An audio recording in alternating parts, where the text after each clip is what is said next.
episode 3, and we are jumping straight into NWA Power. And yeah, Layla Hirsch versus Max the Impaler was the first match. Max the Impaler beats Layla Hirsch. Segment rating 41. I think I actually made a mistake. I was supposed to have Layla Hirsch win that match, but yeah. But the commentary lifted the match, so that's good. That's good. I'm happy about that. Um, we did sign a new commentator. EC3 defeated Blake Christian. Blake Christian got disqualified after going into an attacking rage. 37 rated segment. EC3 34. I'm not happy with that. I was going to have a program with him too, but it's a poor rating from EC3. And it makes me question whether we keep him or not. Kelly finds Kylie alone and corners her. She reminds her that the interference cost her the NWA title. Kelly says, "You're not so tough alone. Once your sister's here, I hope she can save you because we are going to the ring right now. Do not ever poke your nose in again, sister or no sister." Segment rating 49. I'm happy with it. Women's title. Doran's get some heat. We put Colby Carino against Michael Elgin because Michael Elgin was more popular, going through personal issues. This is why we don't normally sign Michael Elgin, but we got him on a night deal, had Colby Carino beat him, and Colby Carino's popularity should increase. Um, so we've done what we wanted to do with that. Why we've brought in Michael Elgin for that one night, but yeah, he's definitely not someone you can have um, on your roster at all. But 47, I mean, it's a decent rating from Colby Carino. I don't mind that at all.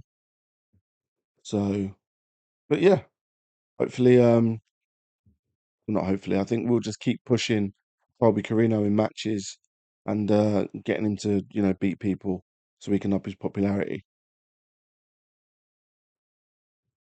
Adam Priest versus Fred Yehi. Great wrestling, decent reaction. Adam Priest used the ropes for leverage. 46 to Fred Yehi's 50. Segment rating 50. Their storyline gained some heat and they got chemistry, which is a good performance. So 46 and a 50. I can't be mad at that. The crowd are very hot as well. So, I'm happy with how that match has turned out. So we've sold out, I think, 100 in front of 100 people. Diamante debuting during an interview. Evilise takes a disliking to her, interrupting her. Diamante doesn't back down, even strikes her, and all hell breaks loose. That was a 43 rating. Killer Kelly defeated Kylie Page by pinfall with a super kick. 25 by Kylie Page is kind of worrying. I'd be careful about sticking her in future matches. There was maybe a storytelling one, so penalised for holding back and not being able to use spinal impact moves. This is a good rating though.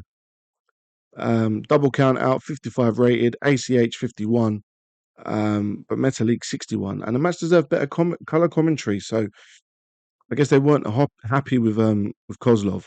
So we've got to figure that one out. Actually, we've got to figure out the commentary. Um, so yeah, uh, I'm happy with Metalik's performance though.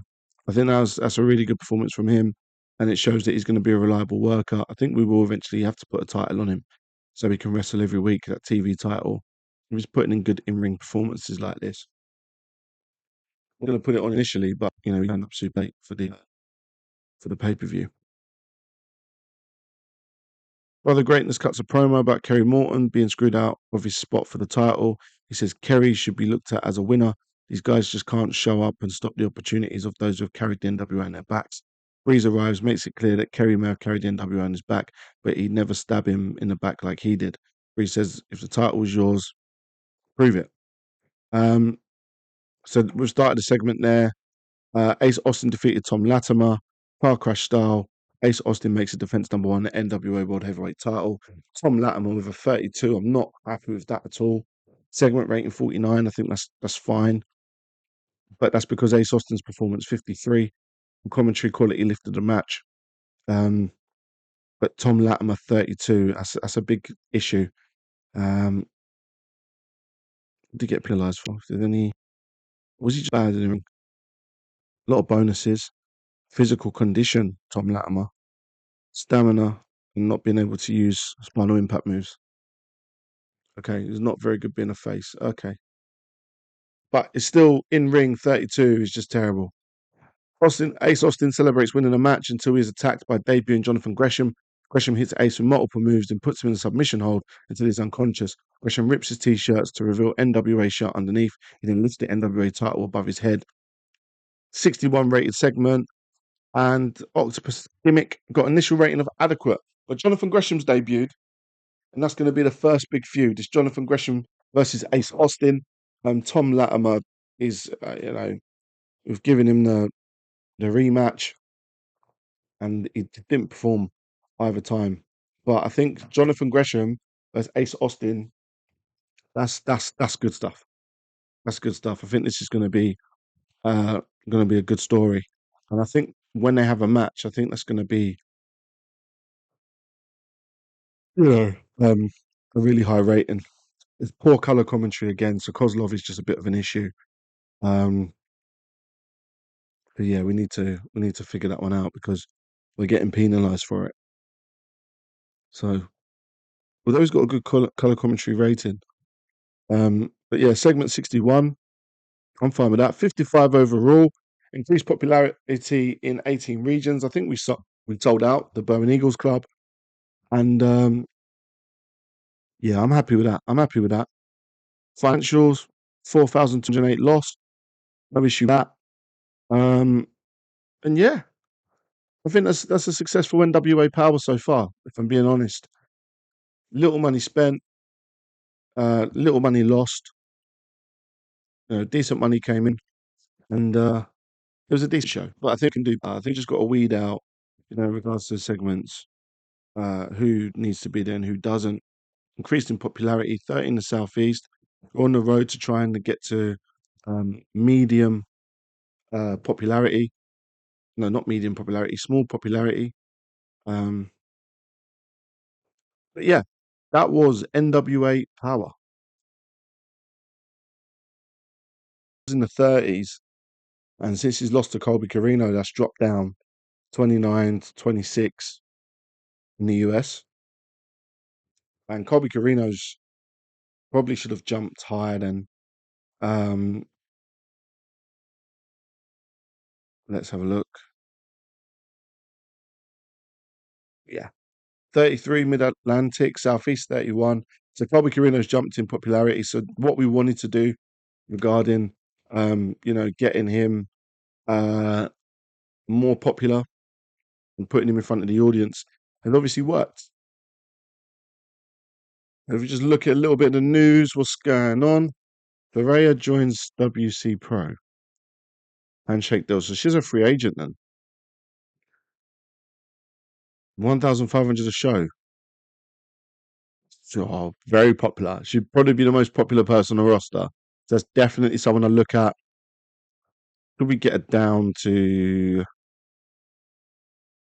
We're going to offer 1,000 per show. We're going to get her on a written contract as well. She's going to be a manager, 2 years, never involve ring work.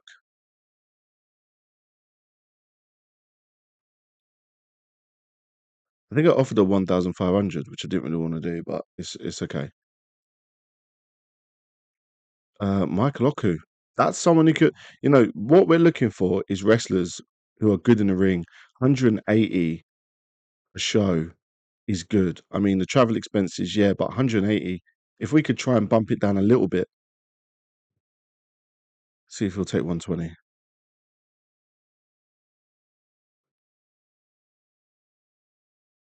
No. Maybe he'll take 1.5. Let's do 140. No, he wants 180. Okay, that's fine. Michael Oku would be a great signing. I want to look at Zazaya as well. I didn't know they was in the tag team. They are on my AW save, but I didn't know they were actually a tag team at any point. Zazaya is someone with a huge upside. Only wants $40 a show. Not open to working in the US at the moment. So, I mean, no one's going to move to nearer the NWA until we get to um, a bigger size. This person here, Zalhua, is someone who has a great upside as well. CMLL on a written CMLL on a written contract, uh, and they're not interested in becoming active in the US at the moment. So definitely shortlist him because he's definitely someone with a huge upside as well. So let's have a little look at our roster. This is where we need to start releasing people now. We've got too many like hanger honors. If that's is that a word? Is that a word?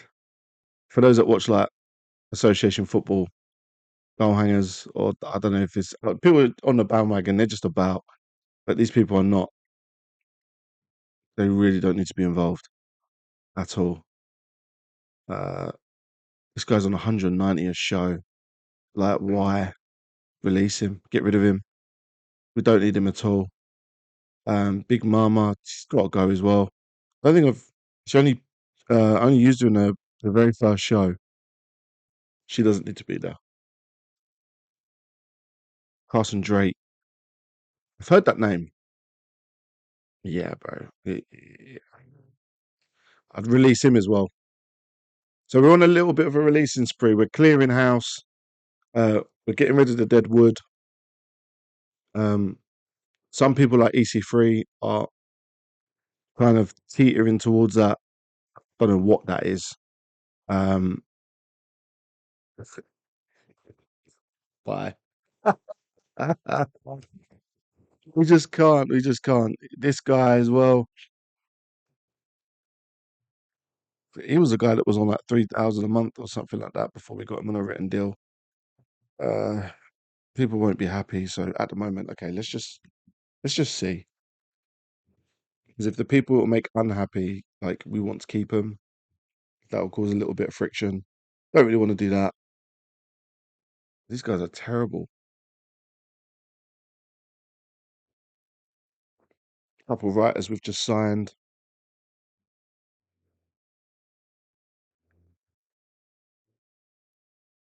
I don't think I've used this person yet. Yeah, I don't plan on using them. So there's a few names that I'm kind of taking notes and thinking, all right, I'm going to release them in the future. Maxi and Pela had a decent rating in the ring, so at the moment they'll stay. Uh,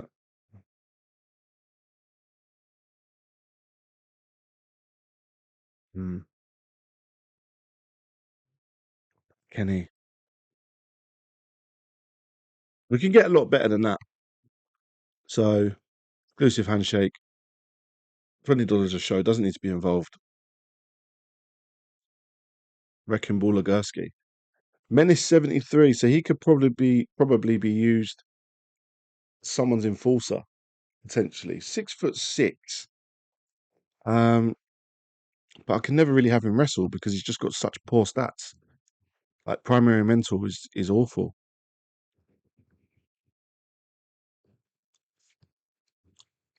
Xeon, let's keep him around, see how he goes. Probably try and team him up with someone. Valentina Rossi. Uh, Looking at her skills, wrestling is probably not her thing. She probably needs to just be a manager. So let's have a chat about that. Yep, cool. That's fine.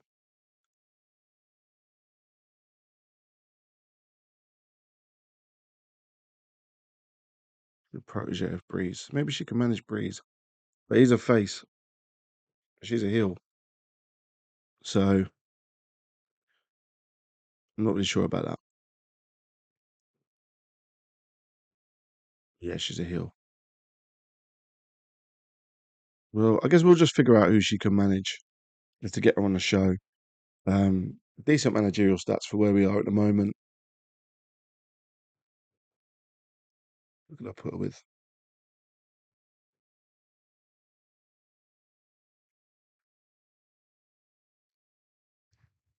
I'll put her with Breeze at the moment and just see how she does and if they're a good fit. And at the end of the day, if they are, then we can eventually turn them. Seeing what else is going on in the world. AR Fop, Janai Kai, and Ichiban are ready to sign with us. Janai Kai, $60 a show. I'm happy with it. I've seen her on MLW. Doesn't have the greatest stats, but she could probably improve. Legitimate striker and cheap. You know, in terms of her rate, she's not cheap. Ichiban is someone who is a good wrestler. Nobody knows him. $50 a show, you can't really go wrong. Good flashiness and aerial stats, good fundamentals. But he's not really known, so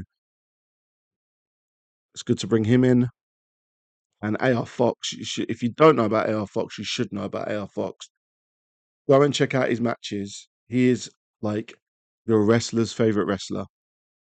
Fantastic, fantastic. So let's sign him up. I'll probably team him up with Blake Christian. But we got all these guys waiting to come in if they accept the offers, and we'll find out down the line if they do. Now that was Rebuilding the NWA episode 3. It's been a short one. It's only been one power and signing a bunch of people, and there's a lot more people to come. So I didn't want to just like have you guys just watch me just send deals to everybody, and we'll just see what happens. So stay tuned in. Episode 4 coming soon, and thank you. Bye. Pure Amsterdam. Sheesh, Mari, how you did this.